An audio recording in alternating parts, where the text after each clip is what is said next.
Welcome, everyone. My name is Roberto Veneziani, and I am Professor of Economics at Queen Mary University of London and editor of the Review of Social Economy. I am delighted to introduce the lecture titled Rethinking Internationalism by Simon Reid-Henry. And this panel is sponsored by the Review of Social Economy, the Center for Peace and Development at the University of Oklahoma, and the Security in Context. And without further ado, I leave the stage to Simon. Thanks so much, Roberto, for that introduction. And thank you also to the University of Oklahoma, the Security in Context Network, and the Center for Peace and Development for inviting me to speak today on the topic of rethinking internationalism, which terrifies and inspires in equal measure. And thanks to all of you who've joined today or are watching this later. As you mentioned, I'm a historical and political geographer, which means that I try to pay special attention to the political forces that are unleashed by different ideas and ways of understanding the world.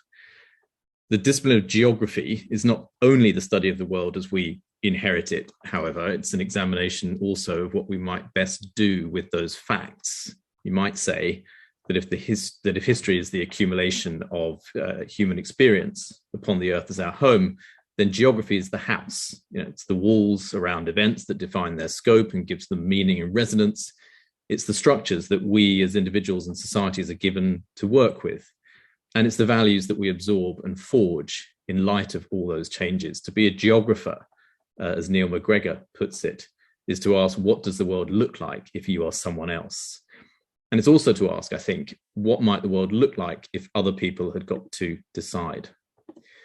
So some of those who have tried and in cases succeeded in changing how the world looks have been internationalists. And hopefully, Roberto and others, you can see that next slide clearly enough.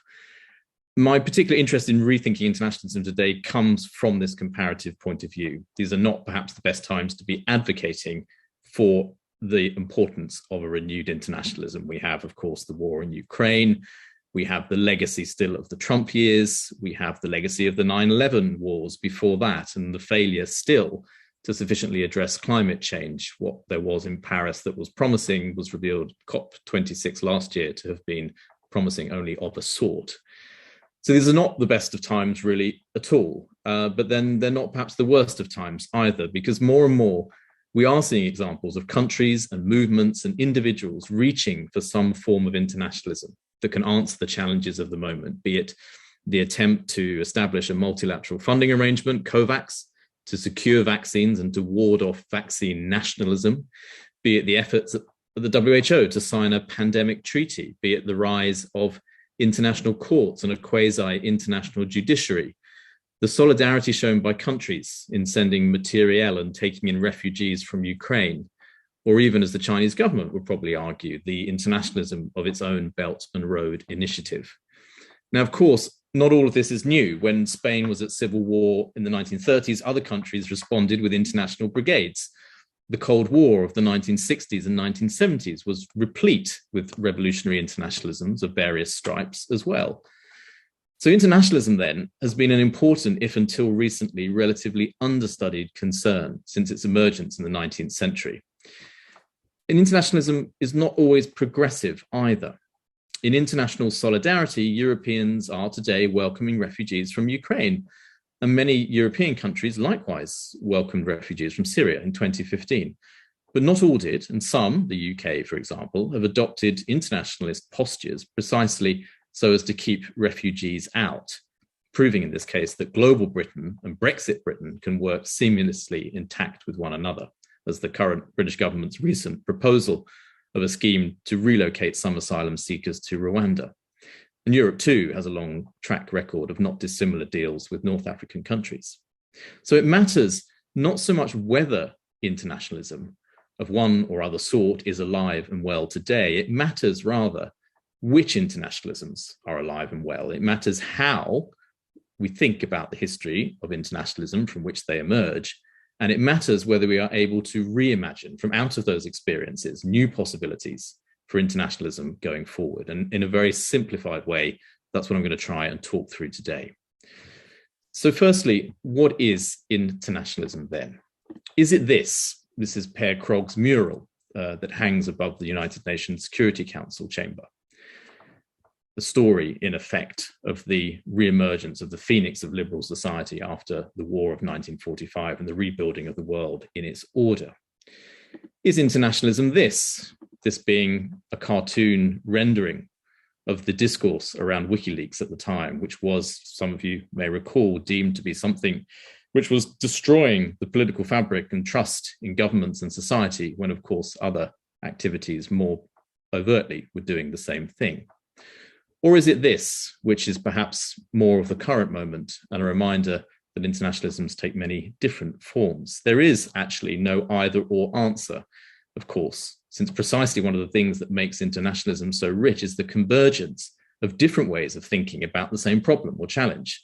The first international, for example, of which we saw the founding moment in the first slide just a few moments ago, was an amalgamation of British trade unionism, which was reluctant to critique the global reach of British capital, but wanted to protect British workers from some of the implications of that global reach, French mutualists, Russian communists who saw in it a way to disseminate revolutionary consciousness, and Karl Marx, who was his own internationalist movement all in one.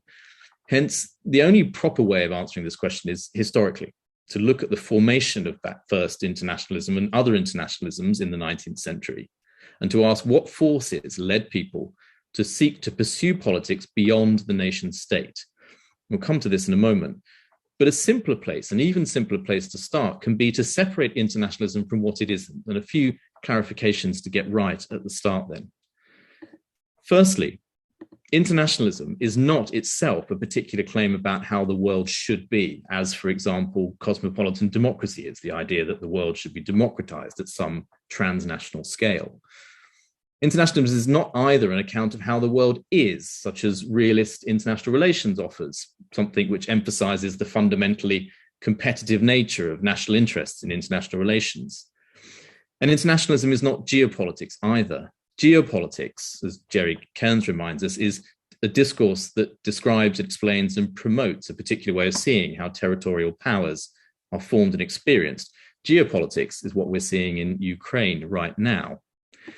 And geopolitics itself can indeed explain some of what we're seeing in Ukraine right now. If you take the current slide, if you're able to read some of the elements of what this tells us, the geopolitical visions that have led to and justify for some Russians what's happening in Ukraine today combines national political ambitions with the interest of dominant social groups and discourses of identity.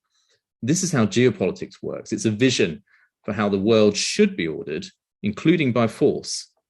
Internationalism, by contrast, is politics enacted beyond and across the nation state.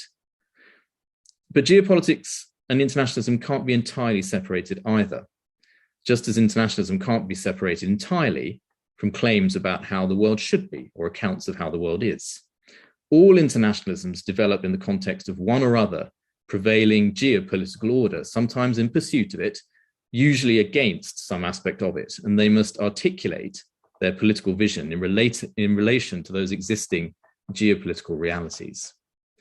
So the first internationalisms that emerged then in the context of the two dominant 19th century geopolitical orders were the ones which shaped most profoundly the modern political era. And they were, first of all, the concert of Europe, which birthed us nations and modern nationalism, and secondly, the era of inter-imperial rivalry, which birthed the extension of those power struggles to the global scale.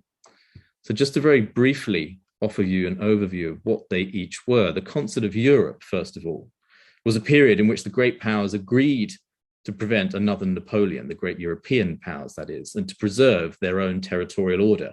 It reinforced the emergence of territorial nationalism, which took, on the one hand, a pacific form, as in internationalist groups like Mazzini's People's International League, but also a growing trend towards blood and soil nationalism, where it mattered who and how people belonged to a place. And ironically, the international connections of science and an emergent proto-international law reinforced this same trend too. And then we have the second of our two geopolitical orders which shaped the emergence of internationalism, the era of inter-imperial rivalry from around 1875 to 1945, ending, of course, at the end of the Second World War. Essentially, as this concert of Europe gave way to the progressive destabilization once more of European power, encompassing now a global struggle, the scramble for Africa in the last 2 decades of the century, the 2 world wars in the first half of the new century, national economies became increasingly protective, and free trade, such as it was, gave way to regional blocs and imperial economies. So the first internationalisms that we might recognize as such emerged in and through these 2 geopolitical imperatives of nation and empire across the long 19th century, be it the internationalisms of pan-imperial missionarists, very closely bound up in the imperial project, or the internationalisms of a burgeoning scientific community, or even the socialist internationalisms of the International Working Men's Associations, the Congress of which was first held in Geneva in 1866. It was founded in London in 1864. So if we return then to our question, what is internationalism? Since it's tied to one or other political project in this way, internationalism, not surprisingly for many, implies, as scholars such as David Lackwell have argued, a teleological perspective, the belief or assumption that things are moving inevitably in a certain direction from the national to the global, say, from backwardness to economic growth.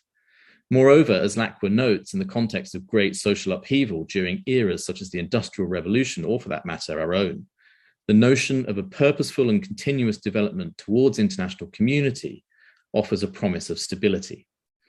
So Lackwell thus sees internationalism as each of a movement, a process, and an outlook.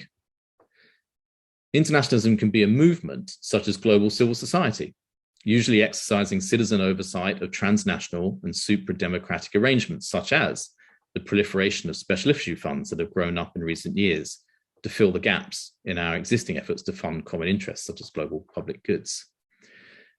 Internationalism can also be a process, such as the gradual emergence and extension of an international judiciary comprising international courts like the European Court of Human Rights or the International Court of Justice, whose authorities extend beyond those of any one nation state.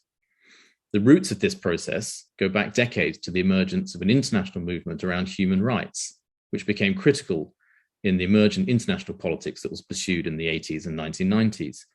But it takes it into new areas of institutional and even global constitutional authority that enable new political relationships and possibilities to take place. So this too is an example of internationalism. And then finally, internationalism can be, indeed often is, an outlook, a sense, as noted, that internationalism is something better than what we currently have. For some, often on the left, it is a noble idea and part of a treasured heritage of solidarist thought and practice. For others, it's about the work of building institutions and systems that can manage the already globalized power relations that economic globalization and its attendant geographies of inequalities have established. One thinks, for example, of the work of a visionary like Raoul Prebisch and his institutional building efforts centered upon giving global South nations a voice in critical international processes, be it his building up of CEPAL or ECLAC, the United Nations Commission on Latin America, or his work at UNCTAD, where indeed a more revolutionary visionary, Che Guevara, stopped by in 1964 on his way to ignite revolutionary upheavals across the continents of Africa and Latin America. So internationalism can indeed be each of a movement, a process, and an outlook then, or combinations of all three, and it can also be put to very different ends. Look across history and you can find examples, as we've already seen, of right-wing, liberal, authoritarian, socialist, even nationalist internationalisms and internationalist projects supported by them. The international is not itself a preformed space or political scale, in other words. It's an arena of struggle populated by multiple groups pursuing political ends beyond the nation state. It can be used for progressive or conservative reasons, to support nation states or to overcome them. It can be democratic or authoritarian.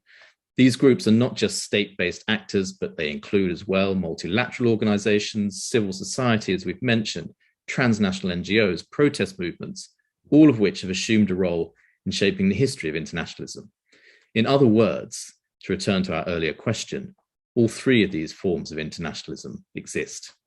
And what I now want to do since the promise of this lecture is to be able to say something about what internationalisms do and whether one or other of them warrants our more special attention, what I now want to do is to compare three different types of internationalism, to show not just something of the range that exists, but also to try to pull out some of the building blocks of a renewed internationalism that we might turn to in order to address the challenges of our own time. So what I'm going to do then is to take you through three ideal types and try to pull out a little bit of the distinctions between them. And on this basis, I hope that we'll be able at the end to draw some simple conclusions. So these three basic types, and to identify them, we need to not get distracted by all forms of international movement, so religion, for example. Rather, we want to focus on those that represent a political project on behalf of an identifiable constituency. And on these terms, broadly speaking, we can talk about these three ideal types that have existed in numerous forms across the 19th and 20th centuries, and where each were a response to those dominant structures that I mentioned at the start of the modern political condition, nationalism and imperialism. So here they are brutally summarized. First of all, radical internationalism, where the aim is, in a sense, to change inequality and power structures. And this takes numerous forms. It's taken the form of anti-colonial nationalism. So the internationalism of a Roger Casement, for example, and Irish anti-colonial struggles, which influenced nationalists from the Indian subcontinent to the later Pan-Africanism of Marcus Garvey, or the Black Pacific interconnections of radical anti-colonialists in Robbie Shillingham's account. It represents also the work of socialist internationalists, which we've already encountered, the first and second internationals, but also the tailing off, if you like, the conservatism of late 20th century socialist internationalism in the form of third wave projects led by the likes of Blair and Clinton and Gerhard Schroeder. So that's radical internationalism. And its particular aim, its political project, if you like, is to enforce democracy over and above capitalism. The second account that we might be able to offer, ideal type account, is what we might think of as liberal internationalism, where the aim is really to preserve power structures so as not to worsen inequalities, but rather maintain the privileges of a status quo. So here we could think of examples such as hegemonic internationalism in US global leadership, or the British before. We could think of institutional forms too, such as post-war Christian democratic internationalism, which sought, in a sense, to ward off communism from the continent by building a modern European identity. And here, the aim is, if you like, to forge a balance of capitalism and democracy, or the project of capitalist democracy, which in a sense the EU best embodies. And then finally, we have what we might think of as reactionary internationalism, an elite-driven process which uses existing structures to reinforce inequalities, to reassert power relations. The scholar David Mottadel has referred to something similar as reactionary cosmopolitanism. It's the same thing. We could think here of the internationalisms of the neoliberals, the early neoliberals in the interwar period, and those of its post-1970s resurgence, all of them elite actors working through cosmopolitan networks to enforce a vision of how capitalism ought really to outdo democracy. And in order to secure the benefits of capitalism for certain groups, it would be necessary to pull back, to restrain democracy. And that also includes other groups such as right-wing cosmopolitan nationalists of the sort we see in a Salvini or a Le Pen, who also use international connections to further their own particular nationalist projects. So here we have three very distinctive, very different types of internationalism. And already we can observe, even at this broad brush level, some basic differences and draw some general conclusions from them. First of them is that each channels domestic political projects to the international scale. You know, you can't separate socialist internationalism from the history of socialism as it emerged in the era of industrialism. You just can't do it. Secondly, each is also a response to those prior legacies of imperialism and nationalism, whether to reinforce, to reinvent, to resist. But it cannot exist outside of the structures imposed by those prior political arrangements. And then each also often intersects and struggles against one another. So we have competing internationalisms and efforts within different forms of internationalism to combine at different times. The Irish anti-colonial nationalism, for example, combining with the very specific projects of subcontinental nationalism in the early 40s and into the 1950s. But we can identify some broader conceptual points here too. First, each of them is a political project. Okay, it responds to the material bedrock of international political structures. Second, each has a consistent take on the nature of the relationship between capitalism and democracy. That's what that third column is trying to get at, that each of them works with some variant of a combination between the two, Schumpeter's problem reinvented, if you like. And then third, the fortunes of each and the range of political uses to which they can be put changes according to the way in which those four axes, nationalism, imperialism, capitalism, and democracy, play out. And if we look at them in this way, we can begin to identify some of the features that enable internationalisms in certain periods, and also that cause them to die away. And that's the last thing I want to spend a little bit of time looking at, which is to say, if we focus in on just one of these particular types, if we focus in, for example, on liberal internationalism, we can draw out some conclusions that can be useful for rethinking internationalism today. So we can go back, if you like, to our mural by Per Krogh, and we can do so, I think, with some legitimacy, because liberal internationalism has been really the dominant form of internationalism since the mid-20th century. Liberal internationalism underpins much of what we know of as international development. It underpins the realpolitik of US hegemony and the international economic order forged after World War II at places like Bretton Woods. It provides a window onto much of what happened during the Cold War as well. It helps explain what's become of the Cold War international order during the years of neoliberal ascendancy since, be it the rise of emergent powers and economies, the upheavals of global financial crises, or the domestic democratic retreat of recent years. But also, liberal internationalism was a distinctive product of the Atlantic world. And as Per Krogh's mural well captures, it was incorporated, nonetheless, quite successfully into institutions to which other countries and other regions subscribed. So what then is the story of liberal internationalism's arc of spread and success and ultimately decline? Well, I think there are in fact several, and I won't have time to explore all of them here, but let me just begin with a simple definition of what liberal internationalism believes, what it takes to be its core creed, and then from that try to work out what's happened to its history. And to do that, let me just say there are two basic points about liberal internationalism that are worth bearing in mind. Firstly, that it prioritizes individual liberty over collective obligation or equality. So it takes the market as proxy for personal liberty often, and it's geared to the protection of political rather than economic freedoms, to weeding out political rather than socio-economic violence in the world, in other words. And it can do so under quite a crusading guise, but it focuses on political violence, not on the countering of socio-economic violence. And secondly, as a consequence, this liberal internationalism needs actively defending or securing or promoting. It can't lie still. And this is the dynamic in which everything from the movement for free trade to modern professionalized humanitarianism gets bound up to some degree. And this creates, in turn, a contradiction at the heart of liberal internationalism.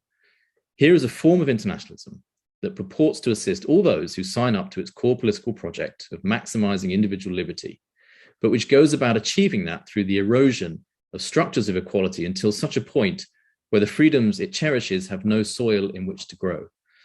Liberal internationalism resolves the tension between nation and empire, that classic problem of all internationalisms, by projecting the project of domestic political rights won by liberal societies in the modern era to all societies. But it does so without appending the political and institutional duties and obligations those rights rely upon to be meaningful. But how could this come to be? So at the close of the Second World War, the Western powers, and the US in particular, were granted the opportunity to reimagine liberalism and liberal institutions anew, on a new transnational scale. Victory in the war, for all that it had relied upon the assistance of Soviet and colony forces, was understood, perhaps above all in the US, to represent a universal global victory for liberal democratic regimes, an understanding soon mobilized through the building of an Atlantic-centered post-war architecture. That architecture, as we've seen, took the form of newly christened United Nations system, the organizations of international economic rule centered upon Bretton Woods. It encompassed the formation of mutual defense pacts such as NATO in 1949, economic agreements such as the Treaty of Rome in 1957, establishing the European Economic Community as it was then, and whose reach was later extended via the Yaoundé Convention in 1963, establishing a free trade agreement between that recently formed EEC and the newly independent African nations. In such ways, that Atlantic-based liberal international order articulated the victor nation's desire to spring forward into economic prosperity as the best way to leave behind the upheavals and destruction of the recent past of empire and war alike. And while much writing has focused on the first of those two impulses, the building of a global liberal economic order, the so-called golden age of economic growth and rising prosperity that ensued in the Atlantic world thereafter, there are reasons to focus also on the latter, at least if we want to understand what particular elements of liberalism it was that placed themselves at the heart of that emergent international order. In other words, the international order constructed after World War II by liberal internationalism was intended to promote and protect not just a liberal market economy, but liberal values too, and to do so in a way that furthered the interests of existing liberal subjects. Free enterprise was to be underpinned by individual liberties and property rights. The sovereign integrity of national states was to be upheld by international law. Rules-based international institutions were to govern these political and economic relations. Yet, as numerous critics have pointed out, the liberal order that resulted always turned more on the order part than on its ostensible liberalism. And when push came to shove, as it often did in the Cold War, it was international authority and US hegemony in particular that mattered more than any counterpart commitments to human rights.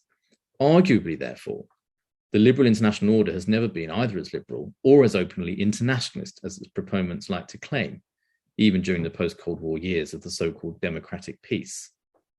Now, the political roots of this go back much further, of course, to developments within 19th century liberalism itself, a political tradition which by the early 20th century, and especially after the Russian Revolution, was so concerned to define itself against the era's wayward projects of emancipation that it ended up rejecting a positive vision of politics altogether in favor of this narrower, more negative focus on the defense of liberty as the primary task of any legitimate political system, but no more.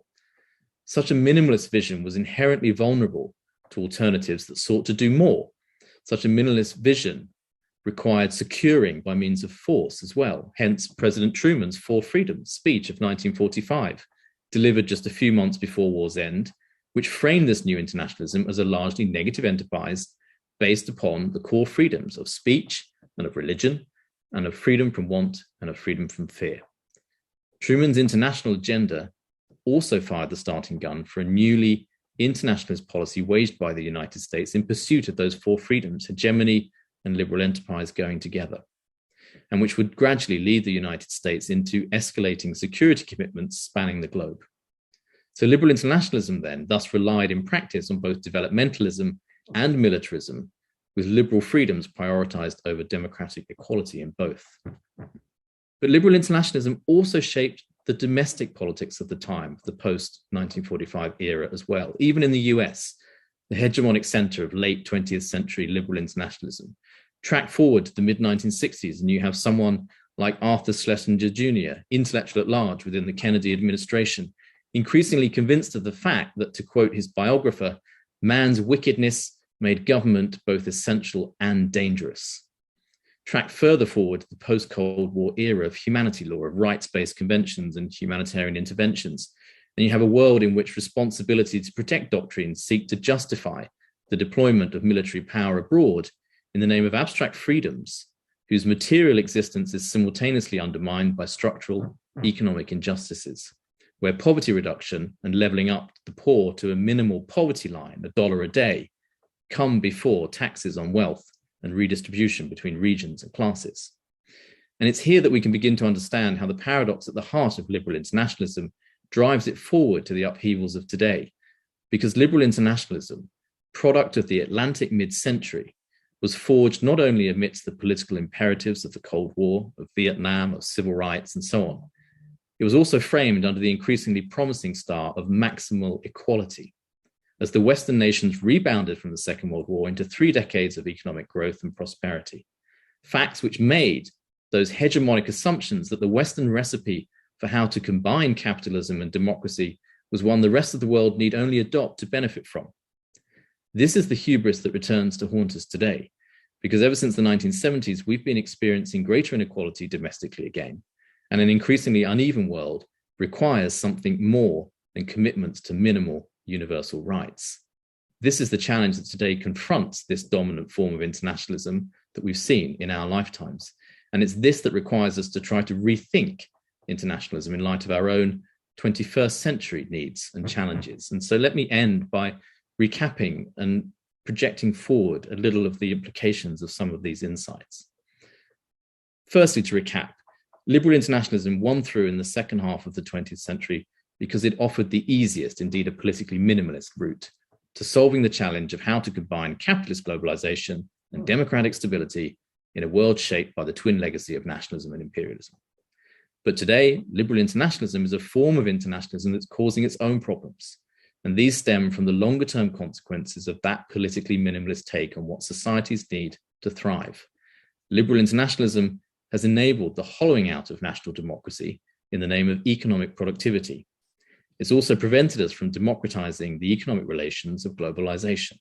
And the consequences of these trends are apparent all around us. So what then are the alternatives? What internationalisms do we need today? Do we need to return to the socialist internationalism of the 19th century? Do we need a juridical internationalism foregrounding a regime of rights and associated international obligations? Do we need more of the philanthropic internationalism of recycling corporate gains to non-governmental organizations, or at least those who share the same objectives? I think probably we need something else, and looking at the internationalisms of the past can perhaps help us to define it.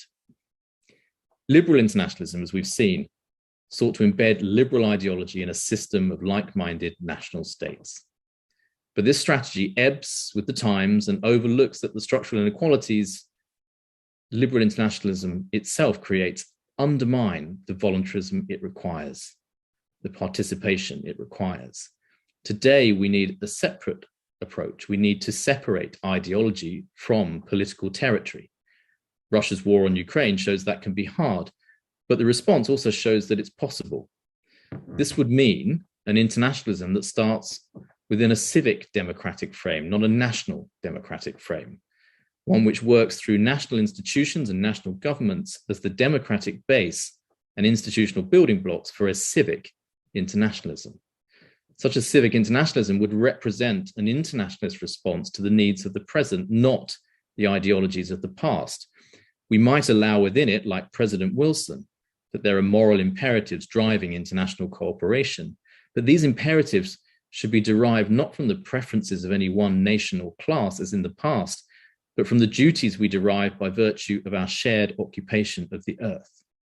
Such an internationalism would require a political account of at least four things. Firstly, of material resource, for example, the global public goods, the shared needs we all need and require.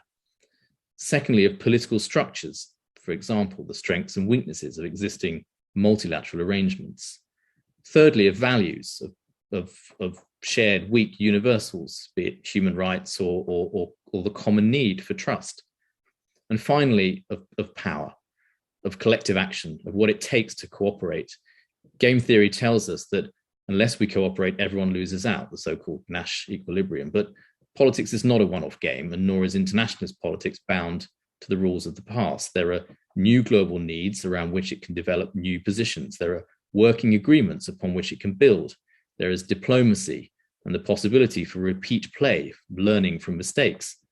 And there is a vast and untapped potential for third-party involvement, for new coalitions bringing their own principles and staking their own constituencies on the shared needs and objectives of a common agenda. These are all elements that are already in play and that suggest the building blocks for civic internationalism ultimately just need assembling into a coherent political platform. This is probably the primary political challenge we face going forward. There isn't a single way of thinking through the challenge itself. There isn't a single constituency or a single group of individuals or actors that can push for this. It needs to be a cooperative, commonly built agenda. But as the upheavals of our post-neoliberal age provide, and as I said at the start, we are in neither the best, but certainly not the worst of times in which to be trying to do this.